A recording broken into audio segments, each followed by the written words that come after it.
I'm Jennifer Murphy. I'm an associate professor in the Department of Chemistry, and I'm also a Canada Research Chair in Atmospheric and Environmental Chemistry. Definitely, U of T, we're excited about attracting students into the sciences, and so I think part of that starts by approaching students in high school and telling them about what we can do in the sciences, and then in our first year courses, we attempt to bring in research that's happening at the university and to explain how it's relevant to the topics that we're teaching in the first year course. There's a few opportunities that we have. So there's the 299 research opportunity projects, and those give opportunities to second year students to spend a year working in a research group in different departments. And so lots of professors design projects that allow students to be a member of the research team and to get experience. There are also, in the summer, research programs. For example, NSERC funds the Undergraduate Student Research Award, and so students can apply to work with professors in different departments. And then many programs have fourth year research thesis project. So in chemistry, that's Chem 499, and students spend some time every week working in a research group, and then they get to write a thesis on their work. I know that in the chemistry department on our webpage we have links for undergraduate students to internships that are offered both at the university but also maybe in government labs or that kind of thing. And in terms of conferences, that's a good question. I don't know about many conferences. I guess if you work in a research group, there are national and provincial conferences that have spaces for undergraduates to present their research at those meetings. So, I mean, taking the opportunity to do research in a group in the department is a great way to learn more about the field. I think now that the internet has become more popular, there can be really great resources online. Khan Academy or things like that can be a really great way to learn more. And I would also really encourage students to work with each other and talk amongst themselves. Obviously, you still need to do your own work, but taking the opportunity to learn from your fellow students is really good. Okay, so if you're a science student and you're interested in being accepted to graduate school, one of the most important things that research leaders, principal investigators look for is having a student with research experience. And so taking the opportunity to do some research as an undergraduate is probably one of the most important things. So obviously having a good GPA is important, but I think that having experienced research and having at least one professor who can really say something specific about your abilities is really key to getting into it. Yeah. That's right, reference letters are important, and so if the only way that professors know you is that you sat in the third row of a class that they taught, it's hard for them to, I mean, as professors we like to be able to write good reference letters for students, and so that means that you need to find ways to have professors know you better than just being a face in a One of the most important things is to not panic. People, I think, often feel overwhelmed. Sometimes they feel overconfident and they are really relaxed, and then they realize too late to come up with a plan that's reasonable, to give a reasonable amount of time to keeping up with material. There's so much to learn in first year, but as long as you spend a little bit of time each week on each class, you won't get too far behind.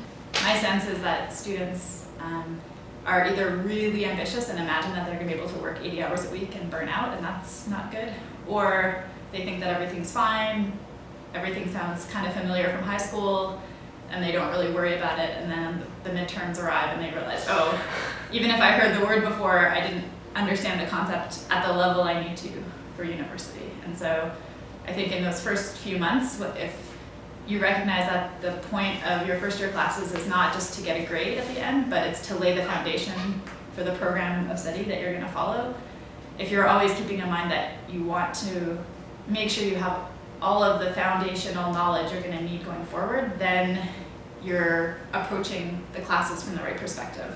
It's not just about getting through it or surviving, it's about taking the opportunity to learn the things that you didn't know very well, taking the opportunity to get a little bit further ahead on the things you did know, and also exploring what are the ideas that make me excited, because that should be the direction you decide to go in for the rest of your university. Yeah, going to class is important. I made the mistake myself when I was in university. I went to a high school where there were no classes, and so when I showed up at university, I didn't really go to very many classes, and yeah, you learn the hard way that that can hurt you. So yeah, keeping up with everything, part of that is going to class and trying to pay attention. And for some people, reading the book before class is really helpful. For other people, they don't like doing that. I don't think it really matters as long as at the end of every week or at the end of every 2 weeks, you know that you're caught up with the material. So just don't let things get away from you, and be honest with yourself about whether you're really following things. My expectations for the students, ideally I'd like them to come to class. Like I said, sometimes for some students, I think going to the lecture is more useful if they've already looked at the material. For other students, that doesn't matter. I expect that they're doing enough of the homework problems that we're assigning that they can honestly judge their own understanding. And I think that's another place where students sometimes fool themselves, is they're doing the homework, but they're doing it with the solution manual open beside them. So when I'm looking for a graduate student, usually have that the student did well in their courses. They don't need to be a straight A student, but they need to have done pretty well, especially later in their program, when the courses are more related to what they're probably going into, and also they've had time to mature and realize they should go to classes in first year.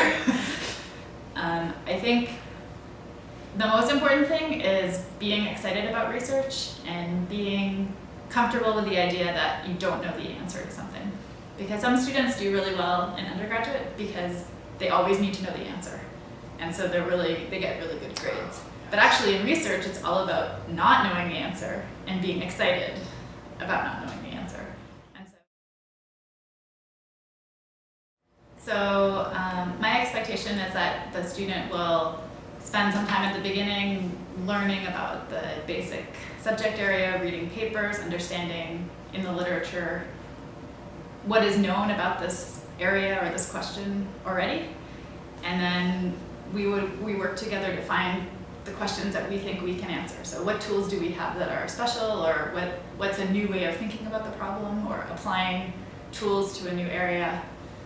And so usually for master's students, the project is fairly straightforward. For PhD students, there's more room for the student to eventually take the responsibility for the direction and the questions that get asked, especially later in graduate school. So that's really what I'm looking for, is students that take ownership of their own research. So I want it to be a partnership. I want to provide guidance and support, but I want the student to be the one that comes in every day with the curiosity and the motivation to work. At least in my group, the Center for Global Change Science has a summer internship program, and so most summers I supported a student through that, and that's international students are eligible for that. So that's a sort of extra departmental organization that includes a lot of science departments that do global change research. So I think there are opportunities on campus, and probably at the department level as well, for international students. I actually prefer not to have volunteers in the group for 2 reasons. One, I think that if somebody's doing good work for me, I should pay them. And 2, I think that when you have a formal employment agreement, then it's everybody understands the expectations. And sometimes when someone's volunteering, it's kind of seems too casual. And usually when I have someone working in the lab, the graduate students are depending on that person to do.